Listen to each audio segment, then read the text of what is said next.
should know how to do, but I know how this material is, so we're going to do a little bit more. And then we're going to get into quiz 5 stuff, which is correlation after this. So this first question 1A and question 1B, if you are, depending on which professor you have, there has been some mention that difference in proportions has been pushed until the next quiz. So you're going to want to check in for your individual section, whether you need to know this question 1 for this quiz or not. Either way, you got to know it at some point. So the Director of Human Resources is interested to know if the proportion of people who called in sick is the same on Mondays as Fridays. So here, already in that first sentence, it talks about it being a proportion. From her data, 6 people of the 200 scheduled on Monday were sick, and 15 of the 220 people scheduled on Friday were sick. What can be concluded at the 5% level of significance? So just to get ourselves organized here, we've got 2 sets of data. We've got this Monday and this Friday, and it gives us a sample proportion for Monday. It says that 10 out of 200 was sick, or that's 5%. And the sample proportion for Friday is that 15 out of 220 people were sick, and that gives us not a clean decimal, but we could round that if we wanted to, or keep it as a fraction. All we want to know in this question is, are they the same or not? And so when we set up that null and alternative, that null and alternative is simply, are these the same or are they not? So this is going to be whether the difference is equal to 0 or not equal to 0, implying that they're the same in the null and that they're different in that alternative hypothesis. It doesn't matter if you go Monday minus Friday or Friday minus Monday, because we just want to know same versus different. But again, so we're working on the positive. I'm going to go big minus small. And since there's no implied which one should be bigger than the other, I'm going to base this off of the sample data, where we see that the proportion on Friday is slightly bigger than that proportion on Monday. So I'm going to say the proportion on Friday minus that proportion on Monday either equals 0 or does not equal 0, okay? So the next thing we have to do is figure out which distribution applies to us. Now, this is a proportion problem. Yes, we've got the formulas on our formula sheet, but we really need to be able to grab which formula applies to us. So when you look at your formula sheet or the flow chart I gave you, one of the things we should recognize, right, under proportions, there are 2 different ones. And anytime we've got the 0 in our hypothesis, we are using the Z that has the P pool. And that pool is us combining our information to get just a single estimate for what that proportion should be. Oh, way too long to render there, eh? So when we go into our formula, we know that we're going to end up using the Z with P pool. And again, this is because we have a 0 in the hypothesis. And so our Z formula there, because the next thing we want to do is get that Z observed value. So us taking our sample data and turning it into observed value, right? That formula is going to be P1 minus P2 hat minus P1 minus P2 over P pool, 1 minus P pool, 1 over N1 plus 1 over N2, and that's all under a square root. So the first thing we're going to want to do is get P pool. So P pool is just us combining our data to get one proportion. So we had 10 from Monday, 15 from Friday, 200 observed groups from Monday, and 220 from Friday, giving us 25 out of 420 there, or a proportion of 0.0595. So that's what we're going to use in our denominator there. So that Z observed value, we chose Friday as our first one, so 0.0682 minus 0.05. Remember that second term always comes from the hypothesis. So our hypothesis was that they equal 0, so we're going to put 0 there. In our denominator, our p pool are 0.0595, 1 minus 0.0595, 1 over 200 plus 1 over 220, and of course that's all under the square root. And if we calculate that out, this is going to give us a Z observed value of 0.7874. From there, we want to calculate our p-value. So, regardless of if it's a Z or a T, in this case it happens to be a Z, 0 is in the middle. Our Z value is 0.7874. That is the value along the bottom axis. That's the same as our 1.95 that comes from our tail probability of 2.5%. The p-value is the area from that point onwards.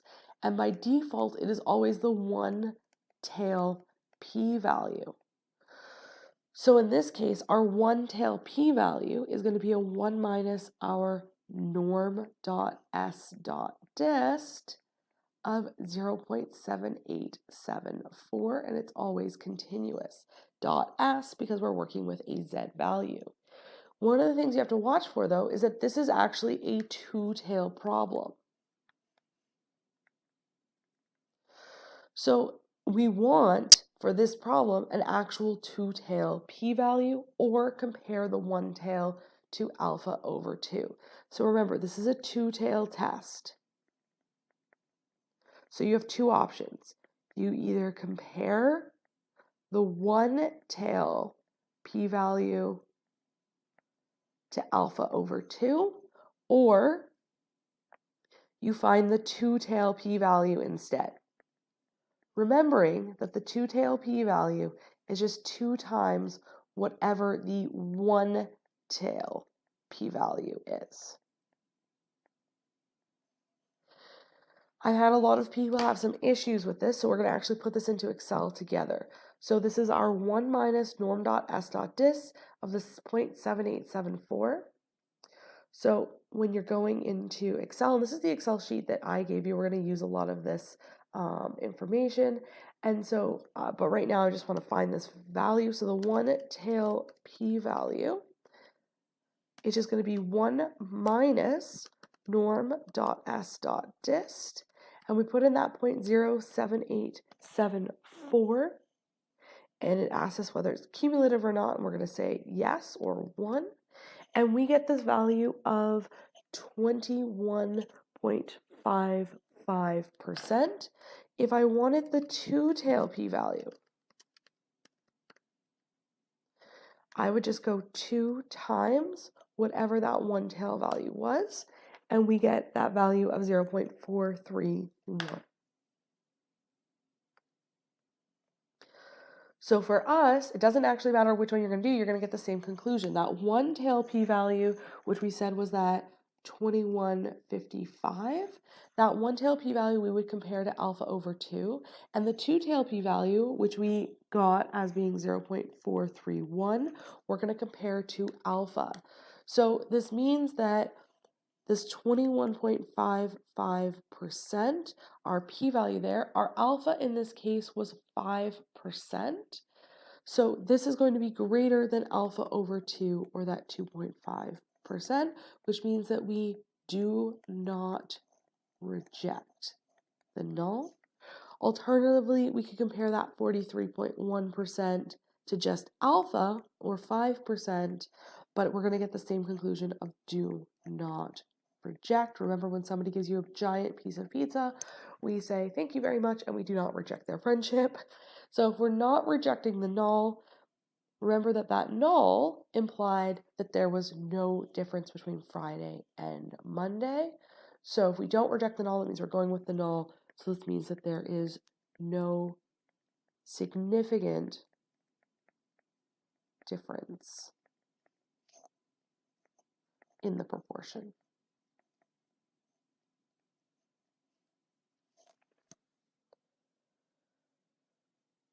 When we look at question 1b, it's using the same data, but it's asking for a 95% confidence interval for the difference in proportions of people sick on Monday and Friday. And so when we're talking about a confidence interval for proportions, there's only a single formula. That difference in proportions, to hypothesize that confidence interval, right? It's our P1 hat minus our P2 hat, plus or minus whatever our appropriate Z of alpha divided by 2 is. Exact same thing that we did pre-midterm, same type of Z value. And then it's always the not pooled. If we thought that P1 was the same as P2, which you might have that assumption like we did in a question in A, but for a confidence interval, the point of the confidence interval is to find a range. And you can't find a range if it was actually 0, 0. So we're always using that not pooled. So it's going to be P1 hat 1 minus P1 hat over N1 plus P2 hat 1 minus P2 hat over N2. And all we really have to do here, since we already know that the sample proportion from Monday was 5%, and the sample proportion from Friday was at 0.0682, we just need to find our Z value. So that Z of alpha divided by 2 is going to be our norm dot S dot inverse of, and since this is a 95% confidence interval, right, that means 95% in the middle, and 2.5% on either side. So you're going to have 0.025, and that's going to give us a negative 1.96. Remember, the number of people on Monday was 200, and the number of people on Friday was 220. We now have everything we need to plug into that confidence interval. So our actual confidence interval here is going to be, again, we're going to go Friday minus Monday, just so we've got that big minus small, 0.0682 minus 0.05 plus or minus 1.96 square root of 0.05, 0.95 over 200 plus 0.0682, oops, inverted my numbers there, 82, 1 minus 0.0682 over 220, all under the square root.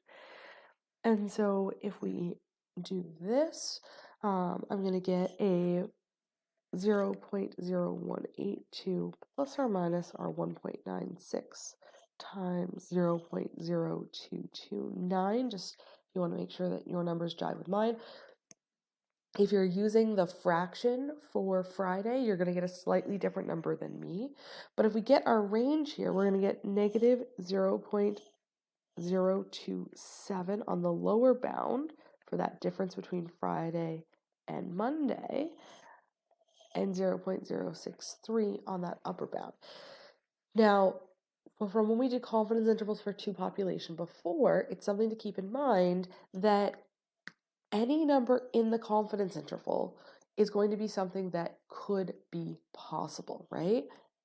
Any number in the confidence interval is possible, which is why for that difference in Friday and Monday being equal to 0, we didn't reject. And we didn't reject because 0 is in the confidence interval, meaning 0 is possible.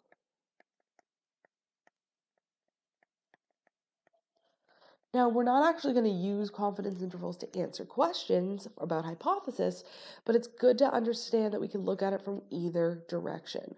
So if they had proposed that the difference between Friday and Monday is more than, 5%, or sorry, more than 7%, well, 7% is not in that confidence interval, so we would not reject.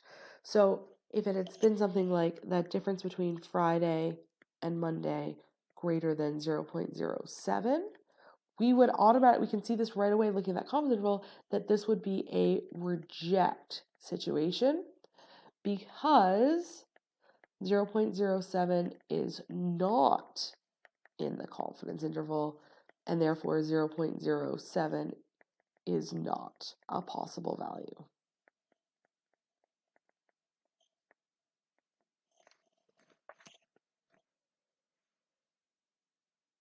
Okay. The next question says that the tab weight loss study contains weight before and after a specific diet was taken on for each participant. Determine at the 5% level if the diet caused a decrease in weight. So this is before and after data. So this automatically implies that we're dealing with paired data. And we're talking about, we want to know if the diet caused a decrease in weight. And so if we think about this, if before they weighed, say, 180 pounds, and then after they weighed 170 pounds, that would be a decrease of 10 pounds, right? They would have lost weight in that case. So if we want to know if something caused a decrease in weight, for those individual differences, we want to go before minus after, because we always want to go big minus small. And this is going to propose to us that in our hypothesis, our null versus our alternative there, that null is going to be that the average of those differences, right? And remember, U of D is the average of those differences. That we're proposing the alternative that is positive, right? Because that would mean before minus after is giving us a positive answer. This would mean a decrease in weight. So that making the null less than or equal to 0, which would mean that the null is not a decrease in weight. So to do this for paired data, we're going to use data analysis.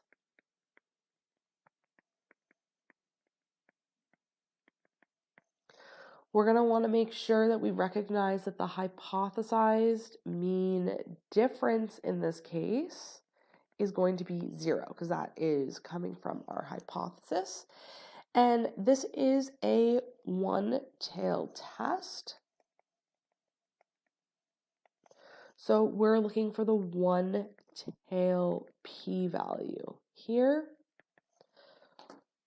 So if we look at that data, that weight loss study, so we've got before our diet and after our diet, and we've got numbers here. We're going to want to go into our data analysis. We're going to choose the t-test for paired two-sample for means, so we're dealing with paired data. Variable 1 range, I want to use my before diet. For variable 2, I want to use the after diet because I want to go in the same order that I've done it. My hypothesized mean difference is 0, and I've used labels, so I'm going to say labels, make sure that's checked off. And I don't want it to put it into a new tab. I want it to put it somewhere on this worksheet. So I'm going to just choose a single cell for it to start its analysis there, and I'm going to hit OK. And now I can see that I've got the t-test for two sample means there, the before the diet, the after diet. It gives us the average and the variance for each of these. This is pretty useless for paired, because if you remember for paired, the actual analysis that's happening is off of that difference column, where I might actually have to make that difference column if it's not a straight up hypothesis test. And so you see what I did there? I just did A2 minus B2, and I can actually drag that down.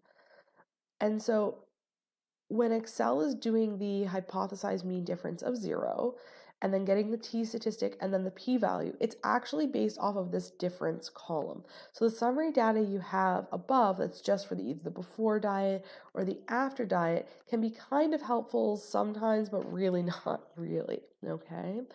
And so our one-tail p-value is 0.0083 there. And so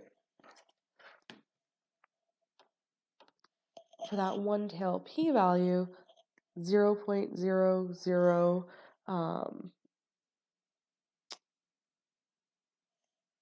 83. Our alpha was 5%, so this is going to be a value smaller than 0.05. Right? It's a one-tail test, so we're using only the one-tail p-value, and in this case, whenever somebody gives you a small piece of pizza, we reject them, so we're going to reject the null. And so if we reject the null, that means that we're going with the alternative. So we would conclude here that the diet causes a decrease in weight.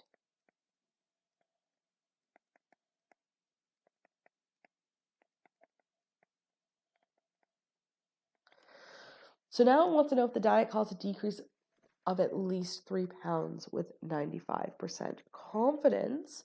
And so remember what we have above, right? That if before is 180 and after is 170, that's a decrease of 10. So what we're proposing here is that decrease is at least 3 pounds, meaning that in our alternative hypothesis that average difference should be at least 3, meaning in our null that average difference less than or equal to 3. This is still paired data and this is still one-tailed. But when we go into our data analysis, our hypothesized mean difference, we're going to put in 3 for that instead of 0, because again, that's coming from that hypothesize. It's still a one-tail problem, so we're going to be looking for that one-tail p-value when we do this. So the nice thing about Excel is that it's going to hold whatever you've just done in there. So if I go back and I say, okay, it still has my before diet. You can kind of see the box around before. It's got that after diet highlighted. All I really have to change here, guys, is that the hypothesized mean is now 3. Hit OK. It's going to overwrite my existing data. It just means that it's going to put it over my answer that I had before.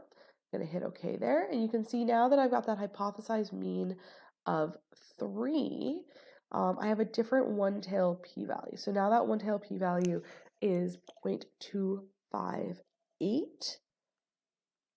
So we've got that p-value of 0.258. And for us, what this actually means is that although we know that that from before that a decrease in weight was evident, in this case, this is greater than our alpha of 0.05, which means that we do not reject the null. And so our alternative here is what was saying that it was a decrease of at least 3. Like whatever the question's asking us, that's always in the alternative. So our conclusion here is therefore the decrease in weight. We know there is a decrease in weight, but the decrease in weight is not at least 3. Now you could say that it's less than 3, but same thing as saying not at least 3. Either way, you get to the same answer. 2C says, well, what's the 95% confidence interval for the above decrease in weight? So now we're looking at that confidence interval for paired data. And so for paired data, that T, which is D bar minus the mean SD divided by the square root of N, we can rearrange that to get our confidence interval, right? Confidence intervals are always that first term, so D bar, plus or minus, this case is a T, so T alpha divided by 2, times whatever is in the denominator, and in this case, that is our standard deviation divided by the square root of N. The thing about this is that we need to come up with these numbers ourselves. D bar is the average of the differences. SD is the standard deviation, and it's always a sample because we're dealing with some sample data here, but again, of those differences. And N is your count of the data. It's how many data points you have, which you could actually use the formula count if you don't know how many you have, and I'll show you how to do that in a second. But it's all based off of the actual differences. You have to come up with these yourselves. We also need our t value there, that t of alpha over 2. It's going to be a dot inverse. If it's a 95% confidence interval, then 0.025. But we're going to need to know our degrees of freedom, which is going to come from that count. So just kind of getting your bearings around what you want to do before you jump into Excel. So I created that difference column. So again, you just take before minus after for the first one, get your number, put your cursor over it so it turns into the black cross and drag it down all the way, and it creates that difference. So you'll notice, again, we got the summary data in the before and after when we did the t-test, but it doesn't actually give us the average of the differences. So we have to create that ourselves. So if we want to create that average of the differences, again, just average, literally average of those differences. So I'm going to highlight those differences. You can go Command Shift down or Control Shift down to highlight all of your data. And so we get a average difference there of 2.39. Our standard deviation is going to be that stdev.s. And again, the standard deviation of those differences. So we get a 4.4286 there. Our count, so if we don't know how many we have, so count, which is just our sample size n, we can literally go count, and we'll just count the number of data points we give it. So in this case, it's saying that we have 23. And our t of alpha over 2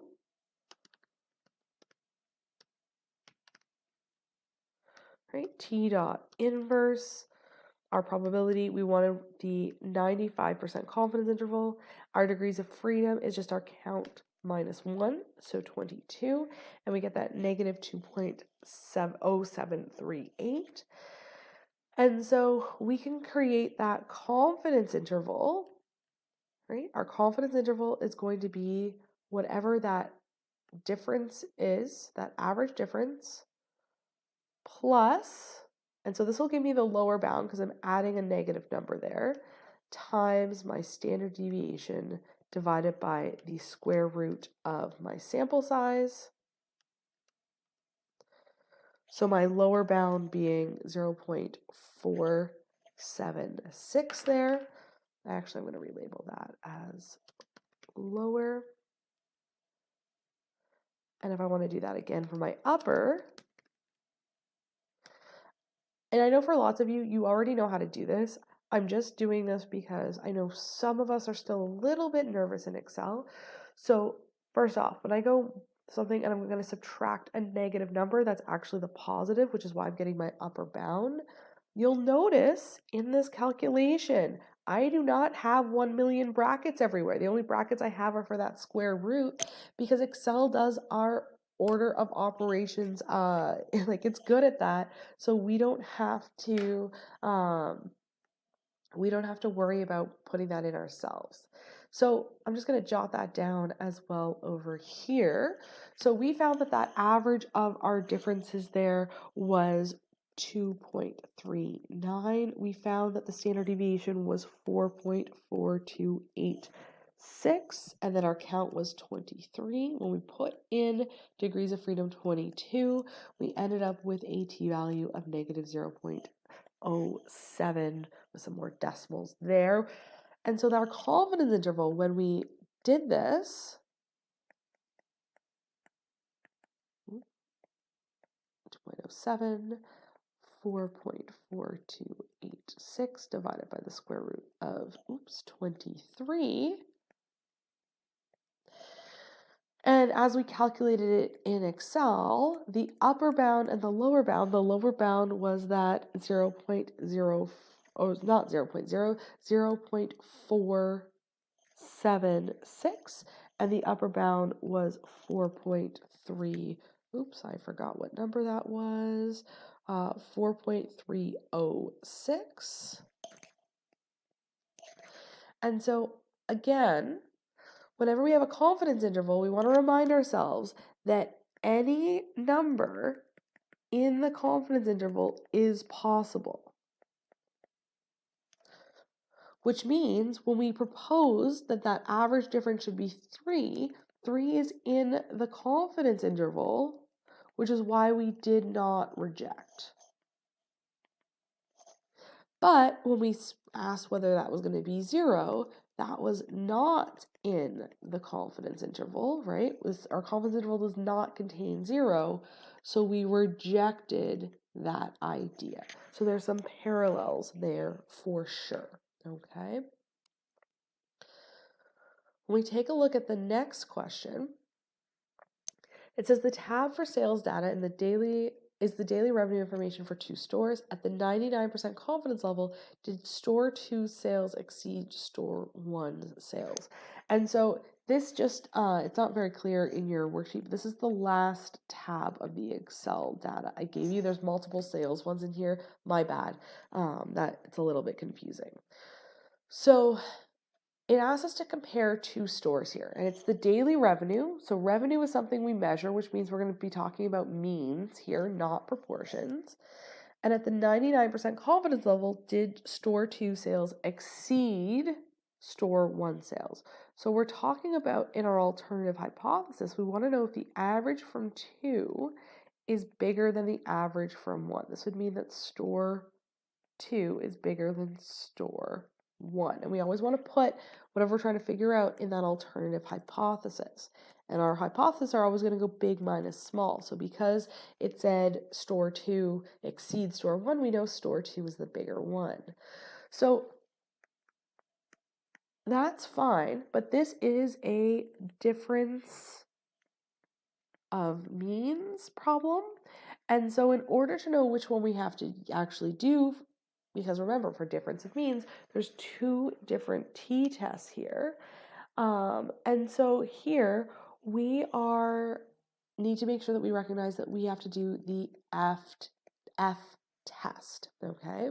So that F test, remember, it's its own hypothesis test that has nothing to do with the original hypothesis test that we have above. That for the F test, it has its own null, that those variances are equal against the alternative that they are not equal.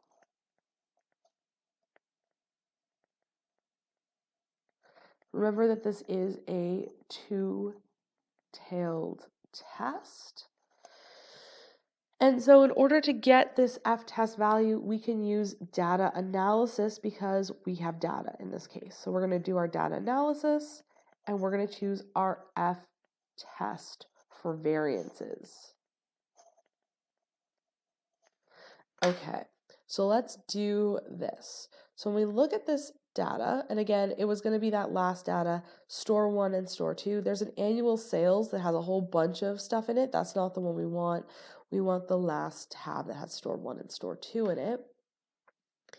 And so the first thing we want to do is that F test. So we're going to go to data, not draw, data analysis, and we're going to choose F test to sample for variances. Hit OK there.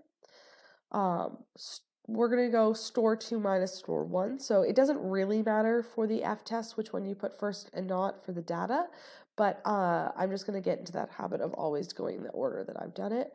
I've used labels, so I'm going to check off labels. We don't really care about the alpha for the F test, but I'm going to choose to put this in my current Excel sheet. So I'm going to just choose a cell for it to start in and hit OK. And so what we see here is we get that F test 1-tail p-value. Remember, there is no 2-tail. So when we do the other types of hypothesis test, it also gives us the 2-tail. This just happens to give us the 1-tail. If I wanted the 2-tail p-value, I would simply double my one-tail p-value if I was interested in that.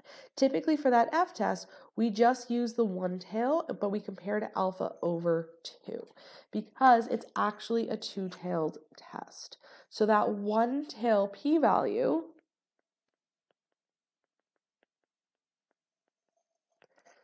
that 0.0006 there, we would compare that to alpha over 2. Again, because for the f-test is always a two-tailed test. It always gives you a one-tailed p-value, so you always compare to alpha over 2. And so this is going to be smaller. 0.006 is smaller than our, it says 99% confidence interval. So our alpha is 1%. And so alpha over 2, and be careful here, 1% divided by 2 is 0.5%. And so this is 0.005. Oops, that's not smaller. This is why we have to be careful. Oh no, it is smaller. I just rewrote this wrong. Again, be very careful with these decimals and these small numbers. Now look at me almost making mistakes. This is a smaller number than 0.005. Okay, and so if our p-value is smaller than our alpha, this means that we're going to reject the null. And if we reject the null, that means we're going with the alternative so we can conclude unequal variances.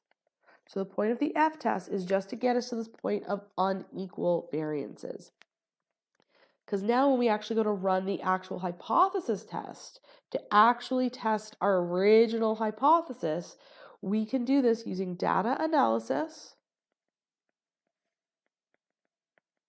and then using the t-test for unequal variances.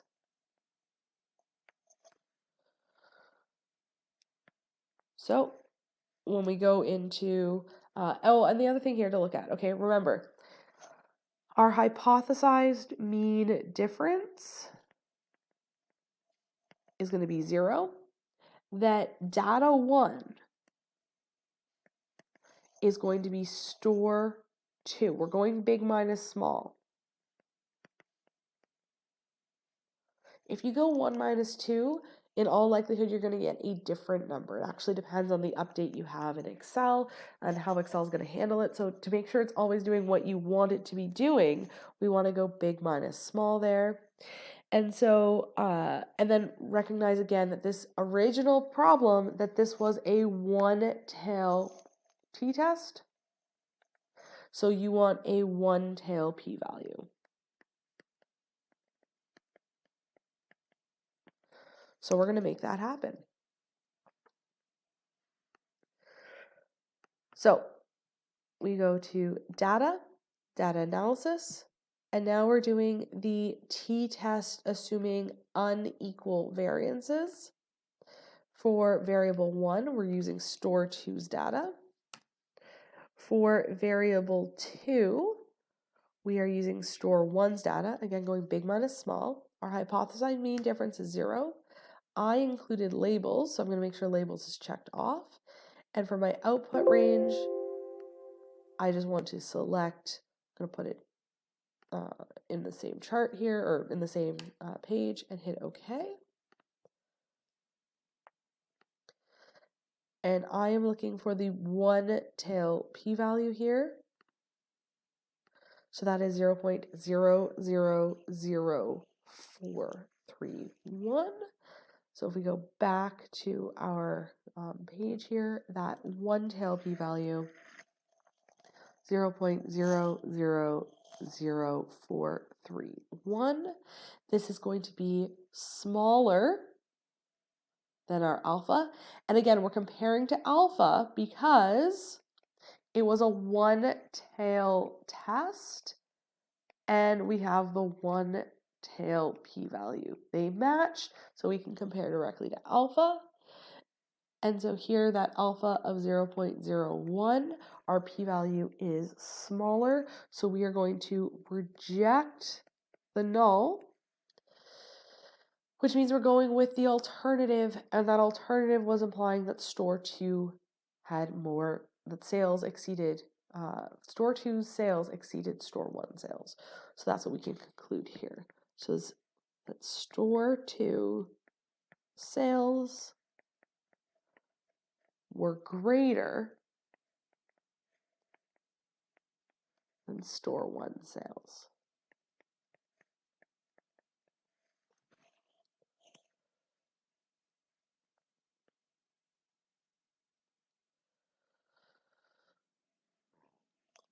Question 4 says, suppose we want to test the null that the mean is equal to 400 versus not equal to 400. On quiz 4, if we see that this is a one population thing, this means that we are talking about beta or power, okay?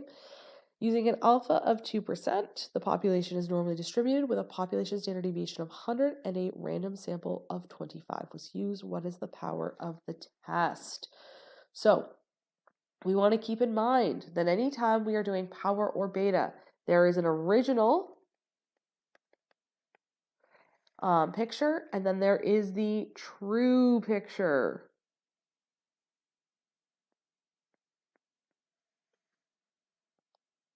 Oh, I left out a sentence that tells us what the true mean is. I'm so sorry, guys. The true mean here, it should say that the true mean is 350. Okay? So in our original picture, it's centered at 400. This is a two-tailed test.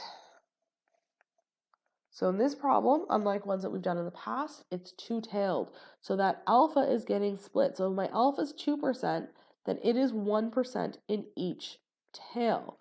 And now remember, what we really have to do here is find the values that go at these points using our norm dot inverse and getting the actual numbers, not just the z values. And the major mistake that people make here is forgetting that this is a sampling distribution, which means that the standard deviation is the original standard deviation divided by the square root of n.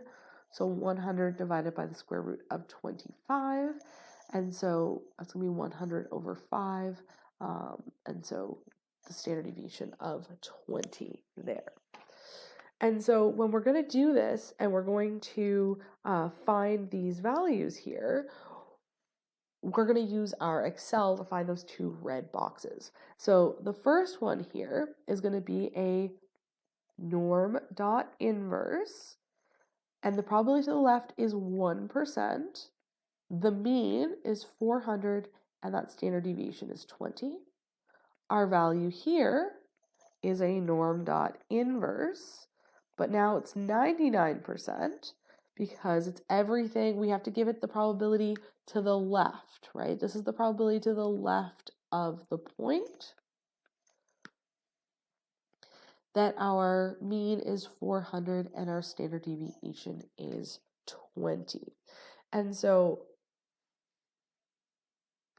if we want to find those values, right, we often call them X bar critical.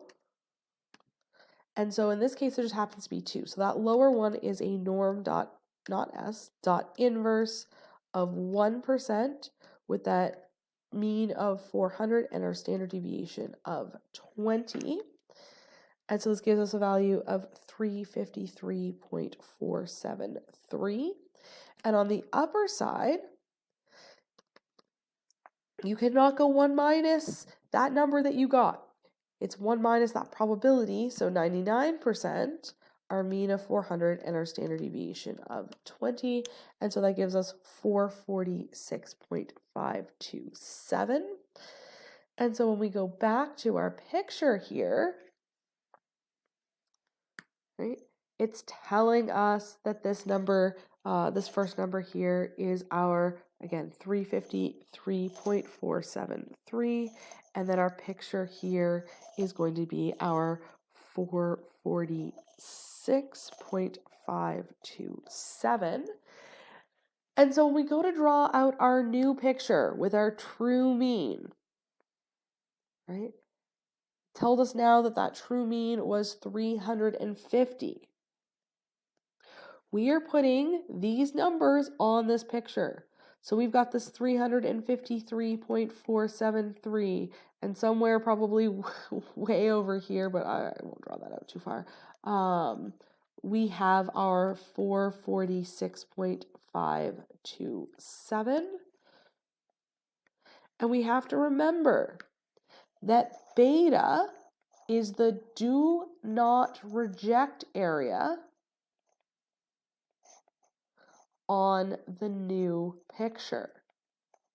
So if the do not reject area is the area between 353 and 446, then it is still that area, but on the new picture. And that power is the rejection area on the new picture. So if that rejection area was these tails, then the rejection area is still those tails, and they would combine to make power.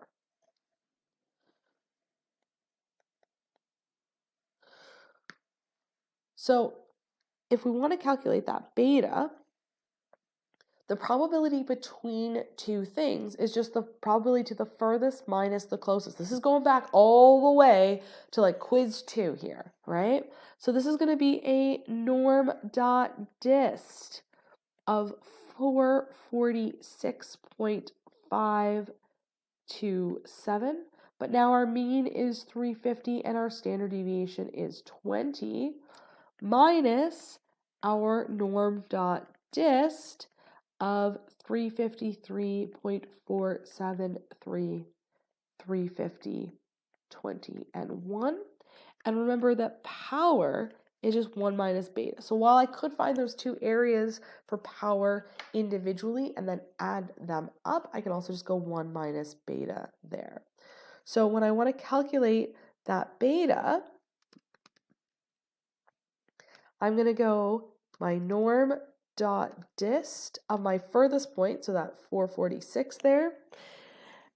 My mean is now 350. My standard deviation does not change. It is 20, minus my norm dot dist of the closer one, the 353, my mean of 350, my standard deviation of 20, and yes, that is cumulative.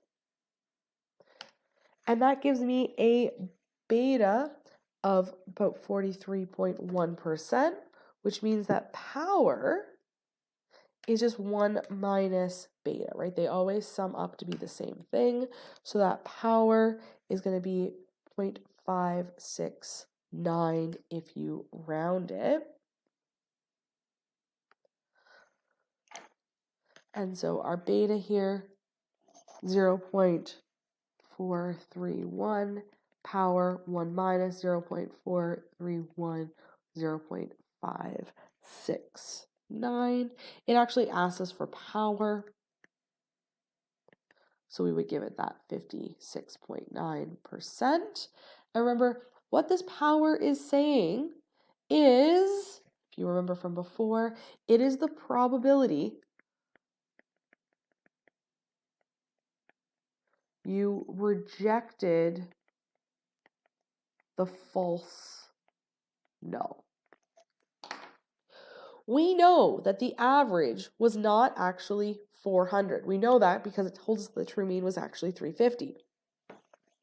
We also know that we would have rejected the null if we got something that fell less than 353 or more than 446 there. And so if we had gotten those values, we would have said, that null, the average isn't actually 400, but the chance of actually getting something less than 353 or more than 446 was not the 2% that we originally saw in that problem. It is, as we saw in our second picture, a much bigger area as the actual distribution is centered at 350 and not at 400, and that's the probability that we calculated there.